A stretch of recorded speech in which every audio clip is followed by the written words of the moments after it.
ലോകത്തിന് എന്നെ എത്ര വേണമെങ്കിലും ഉപദ്രവിക്കാം. ഞാൻ അതെല്ലാം പൊറുക്കും.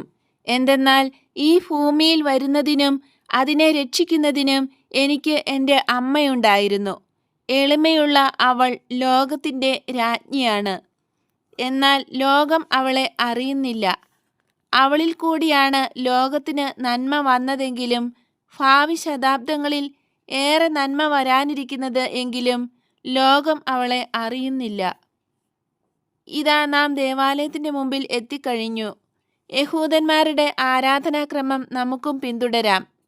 എന്നാൽ ഞാൻ സത്യമായി നിങ്ങളോട് പറയുന്നു, ദൈവത്തിൻ്റെ യഥാർത്ഥ ഭവനം വിശുദ്ധ പേടകം മറിയത്തിൻ്റെ ഹൃദയമാണ്.